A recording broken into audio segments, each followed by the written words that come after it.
ఒక జీవో ఇచ్చినటువంటి పరిస్థితిని మనం చూస్తాం. ఇప్పుడు మళ్ళీ Adani data center Google data సెంటర్గా పేరు మార్చుకొని వస్తుంది అని చెప్పేసి మీరు చెప్తూ ఉన్నటువంటి సిచ్యువేషన్. సో ఓవరాల్గా చూస్తే ఏదైనప్పటికీ కూడా ఈరోజు వైజాగ్కి సంబంధించి మీరు ఇందాక కొన్ని క్లెయిమ్స్ చేశారు. విజయమ్మను ఓడించారు, తర్వాత వైజాగ్ని దోచుకున్నారు, ఇవన్నీ కూడా పక్కన పెడితే అభివృద్ధికి సంబంధించినటువంటి విషయంలో కాగ్నిజెంట్కి సంబంధించి మీరు చెప్పారు జనవరి నుంచి ఈ రోజు డిసెంబర్ మధ్యలో, అంటే క్యాలెండర్లో సంవత్సరం మారే లోపల కాగ్నిజెంట్ని ఆంధ్రప్రదేశ్కి తీసుకొచ్చని చెప్పేసి చాలా అద్భుతంగా మీరు దాన్ని క్లెయిమ్ చేసుకుంటూ ఉన్నటువంటి పరిస్థితి. సరే, కాగ్నిజెంట్ వచ్చింది, ఎప్పుడు పనులు ప్రారంభించబోతున్నారు? మీరు అడిగినట్టే ఎప్పుడు లోపల ఇది పూర్తయ్యేటటువంటి అవకాశాలు ఉన్నాయి?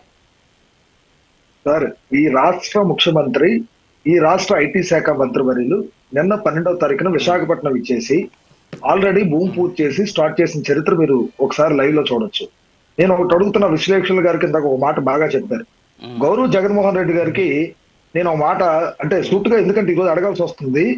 ఆనాడు భోగాపురం ఎయిర్పోర్ట్ కోసం 5 సంవత్సరాలు జగన్మోహన్ రెడ్డి గారు అధికారులు ఉండేటప్పుడు కేవలం మేము వేసిన శంకుస్థాపన మార్చి మళ్ళీ కొత్తగా ఒక శంకుస్థాపన వేసి టైంపాస్ చేశారు తప్ప ప్రాజెక్టుకి పునాదులు వేయలేదు సార్. నేను అదే చెప్తున్నా.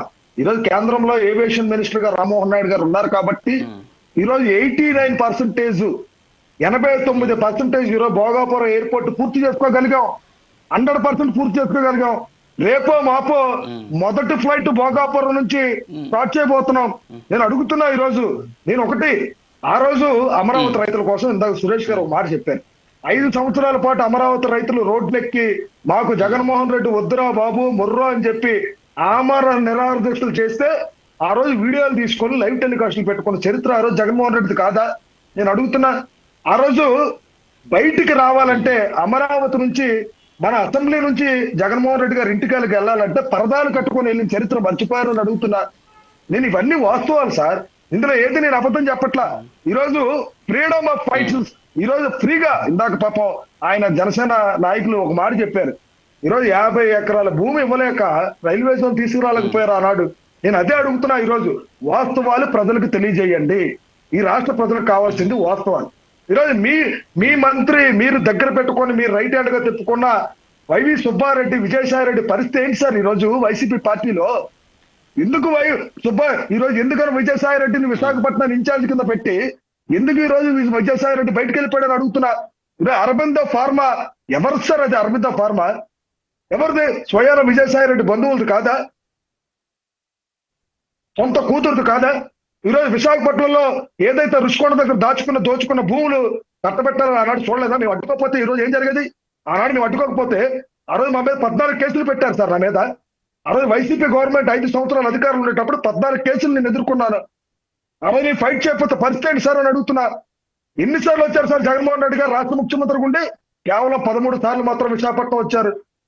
కేవలం 1 సంవత్సరంలో నారా చంద్రబాబు నాయుడు గారు ఇప్పటికి 16 సార్లు విశాఖపట్నం ఇచ్చేశారు. ఎవరు సార్ రాష్ట్ర ముఖ్యమంత్రి? ఎవరు సార్ అభివృద్ధి కోసం ఆలోచించే మంత్రి? నేను అడుగుతున్నా. ఆ రోజు వోక్స్వ్యాగన్ కంపెనీ అచ్యుతాపురం తీసుకొస్తానంటే ఆ రోజు అడ్డుకొని స్వర్గీయ రాజశేఖర రెడ్డి గారు మరి ఎక్కడికి వెళ్ళిపోయారో నాకైతే నేను చెప్పను కానీ, మరి ఆ రోజు వోక్స్వ్యాగన్ కంపెనీని వెనక్కి పంపించేసి శ్రీలంక కంపెనీతో డీల్ సెట్ చేసుకుని బొత్స సత్యనారాయణ వీళ్ళందరూ ఆ రోజు మళ్ళీ అక్కడ బ్రాండిక్స్ కంపెనీ తీసుకొచ్చింది వాళ్ళు కాదా అని అడుగుతున్నా నేను. ఆ రోజు వోక్స్వ్యాగన్ కంపెనీతో మనకు ఎంఓ అయ్యి పూర్తిగా అన్ని భూమి పూజ చేసి శంకుస్థాపన చేస్తే ఆ రోజు మళ్ళీ చెరగొట్టింది వీళ్ళు కాదా? వైసీపీ నాయకులు కాదా? నేను అడుగుతుంది, నిజంగా జగన్మోహన్ రెడ్డి గారికి చిత్తశుద్ధి ఉంటే, నిజంగా వైసీపీ నాయకులకు చిత్తశుద్ధి ఉంటే, గత 5 సంవత్సరాల్లో ఈ రాష్ట్రంలో మీరు ముఖ్యమంత్రిగా పనిచేశారు. అనేక మార్లు ఇతర దేశాలకు వెళ్ళారు, అనేక మార్లు వెళ్ళారు. మీకు కూడా ప్రపంచం మొత్తం మీద పెద్ద పెద్ద పెట్టుబడిదారులు మీ అందరికీ తెలుసు కాబట్టి మేము ఆహ్వానిస్తాం, మీరు రండి. స్వయాన నారా లోకేష్ గారు, నారా చంద్రబాబు నాయుడు గారు, నరేంద్ర మోడీ గారు మేము మిమ్మల్ని ఆహ్వానిస్తాం. మీరు ఏదైనా నిజంగా మీకు దమ్ము ఉంటే ఏదైనా కంపెనీని తీసుకురండి. దాని మీద వైఎస్ జగన్మోహన్ రెడ్డి గారు తీసుకొచ్చిన కంపెనీ అని చెప్పి పెద్ద టైటిల్ పెట్టి రాస్తాం. అంతే తప్ప మేము ఆహ్వానిస్తున్నాం, మీకు దమ్ముంటే మీరు ఇప్పుడు కూడా తీసుకురండి పెట్టుబడులు, పలానా కంపెనీని మేము తీసుకొస్తున్నాం, దాని ద్వారా మీకు 100 మందికి 200 మందికి ఉద్యోగాలు దొరుకుతాయి, నారా చంద్రబాబు నాయుడు గారికి ఆ కంపెనీని తీసుకొచ్చి అప్పచెప్పామని చెప్పమనండి, వచ్చి మేము ఆహ్వానిస్తాం. అంతేగాని వాస్తవాలు మాట్లాడమని చెప్తున్నాను. నేను గతంలో 5 సంవత్సరాల పాటు మీరు విశాఖపట్నంలో ఎన్ని స్లాబులు కట్టారు? మీరు కట్టింది కేవలం జగన్మోహన్ రెడ్డి గారు ఉండడానికి విలాసవంతమైన భవనం కట్టారు. ఆ భవనం తప్ప చరిత్రలో రాసుకోవడానికి విశాఖపట్నంలో మీరు చేసింది ఏమీ లేదు. చరిత్ర పుటంలో మీరు చిరస్థాయిగా చేసింది ఏమీ లేదు. ఇది వాస్తవం, మీరు ఒప్పుకోవాలి. ఆ రోజు భవనాలు కూల్చుకోవడానికి సరిపోయింది తప్ప మీకు ఏదైతే తెలుగుదేశం పార్టీ నాయకులు భవనాలు కూల్చుకోవడానికి సార్ ఆ రోజు మీ క్వశ్చన్ కూడా గుర్తు చేయాలి సార్. ఈ సందర్భంలో గీతం కాలేజ్ ఏదైతే గీతం కాలేజ్ కి సంబంధించిన గోడలు కూడా ఆ రోజు కేవలం కక్షపూర్తమైన రాజకీయాలు చేసి గోడలు బద్దలు కొట్టారు సార్ వైసీపీ గవర్నమెంట్ లో.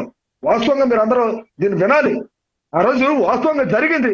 చాలా మంది ప్రాణాలు బిక్కుమనుకొని విశాఖపట్నంలో ఎక్కడైతే ప్రశాంతమైన వాతావరణంలో కడపకు సంబంధించిన రౌడీ విశాఖపట్నం వస్తారేమని చెప్పి భయపడి ఆనాడు విజయమ్మని ఇక్కడ నుంచి పంపేశారు సార్. నిజంగా చెప్తున్నాను, ఈ రోజు నేను వాస్తవం చెప్తున్నాను. అరే కడప నుంచి అనేక మంది పెద్ద వాళ్ళందరూ కూడా ఇక్కడికి ఇచ్చేసి జగన్మోహన్ రెడ్డి పేరు చెప్పి మోసం చేసి అమాయకమైన ప్రజలను దాచుకోవాలని చెప్పి భూములు దోచుకోని చరిత్ర ఆనాడు 5 సంవత్సరాలు భయపడ్డారు సార్ విశాఖపట్నం ఉత్తరాంధ్ర ప్రజలు. ఓకే, కేవలం ఉత్తరాంధ్ర ప్రజలు అందువల్ల ఈ రోజు వాళ్ళు బయటకు పంపించారు. ఇప్పుడు ఒకటి రామ్మోహన్ నాయుడు గారు, ఒక్క నిమిషం. రామ్మోహన్ నాయుడు గారు, ఎస్ రామ్మోహన్ నాయుడు గారు, ఒక ప్రశ్న అడుగుతాం మిమ్మల్ని, మీరే ఆన్సర్ చెప్పాలి.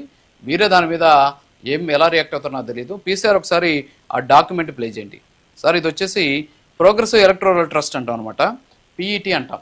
ఇది వచ్చేసి టాటాకి సంబంధించినటువంటి అన్ని సంస్థలు కలిసి ఏర్పాటు చేసినటువంటి ఒక ఎలక్టోరల్ ట్రస్ట్ ఇది.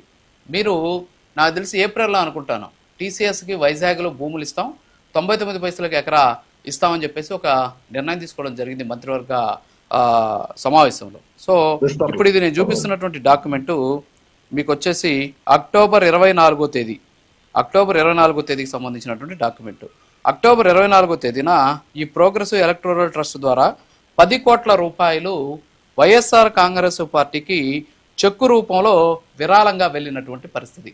వీళ్ళు 99 పైసలకు భూములు ఇస్తున్నారని చెప్పేసి వైఎస్ఆర్ కాంగ్రెస్ పార్టీ ఆందోళన చేసినటువంటి అంశం ఒక పక్క, దాని మీద విమర్శించినటువంటి అంశం ఒక పక్క. ఇందాక కూడా ఎవరో మరి మస్తాన్ రావు గారు మరి ఎవరో మాట్లాడారు దాని గురించి, 99 పైసలకు ఇచ్చేస్తున్నారని చెప్పేసి గొడవ చేశారు అని చెప్పేసి. ఆ 99 పైసలకు ఇచ్చినటువంటి పరిస్థితి ఒక పక్క. ఇంకో పక్క ఏమో ఇదే టాటా ట్రస్ట్ నుంచి 10 కోట్ల రూపాయలు వైఎస్ఆర్ కాంగ్రెస్ పార్టీకి ఎలక్టోరల్ ట్రస్ట్గా వెళ్ళినటువంటి లెక్క ఒక పక్క. మీరు ఒకసారి చూడొచ్చు, అది 24 అక్టోబర్ 2025లో చెక్ రూపంలో వాళ్ళకి వెళ్ళినటువంటి పరిస్థితి. దీన్ని ఎలా డిఫైన్ చేస్తారు మీరు? సార్ ఖచ్చితంగా 2025 అంటే మనం రూలింగ్ లో ఉన్న గవర్నమెంట్ సార్ 10 లక్షల రూపాయలు చెక్కు ద్వారా డిఫైన్ చేసి వెళ్ళింది అంటే ఖచ్చితంగా ఏ ఇయర్ లో జరిగింది సార్ అది? మీరు ఒకసారి ఆలోచన చేయండి. 10 కోట్లు అండి. ఇప్పుడు 90 పైసలకి 10 కోట్లు అదే 10 కోట్ల రూపాయలు వెళ్ళిందంటే 2025లో వెళ్ళింది అంటున్నారు కదా డిఫైన్ చేసి. మీరు నేను అదే క్లారిటీ చెప్తున్నాను మీకు. అది గతంలో ఎప్పుడు జరిగింది, ఎందుకు టాటా ఎలక్ట్రానిక్స్ వాళ్ళతో మనం అనుసంధానం చేశాం. ఒకసారి ఆలోచన చేయండి. 90 పైసలకి మేము భూమి ఇచ్చేస్తున్నాం అంటున్నారు కదా, ఎక్కడ ఇచ్చాం, ఏ ప్రాంతంలో ఇచ్చాం, ఏ ప్రాంతంలో 90 పైసలకి టాటాకి మేము భూమి ఇచ్చాం? ఒకసారి మీరు క్లారిటీగా నాకు చెప్పండి. ఏ ప్రాంతంలో మేము రికగ్నైజ్డ్ గా మేము ఎక్కడ చేసి ఇచ్చాం? రామ్మోహన్ నాయుడు గారు, మీకు నా ప్రశ్న అర్థం కాలేదు. రామ్మోహన్ నాయుడు గారు, బహుశా మీకు నా ప్రశ్న అర్థం కాలేదు. ఏప్రిల్లో మీ ప్రభుత్వం టీసీఎస్ కి అంటే టాటా కన్సల్టెన్సీ సర్వీసెస్ కి వైజాగ్ లో 99 పైసలు ఎకరాలెక్కన ఇస్తామని చెప్పేసి ఒక నిర్ణయం తీసుకోవడం జరిగింది. ఏప్రిల్ తర్వాత నుంచి మనం లెక్కేస్తే May, June, July, August, September, October 6 నెలలకి వైఎస్ఆర్ కాంగ్రెస్ పార్టీకి 10 కోట్ల రూపాయలు అదే టీసీఎస్ కంపెనీ ఉన్నటువంటి ఈ పిఈటి ట్రస్ట్ ఏదైతే ఉందో ప్రోగ్రెసివ్ ఎలక్టోరల్ ట్రస్ట్ నుంచి 10 కోట్ల రూపాయలు వాళ్ళకి వెళ్ళాయి. ఈ 10 కోట్లకి ఆ 99 పైసల ఆందోళనకి ఏమన్నా మధ్య ఏదైనా సంబంధం ఉందా, లేకపోతే ఇది రెగ్యులర్ గా జరిగేటటువంటి ప్రాసెస్ గానే మనం చూడొచ్చా? దీనికి ఆన్సర్ చేయండి సార్.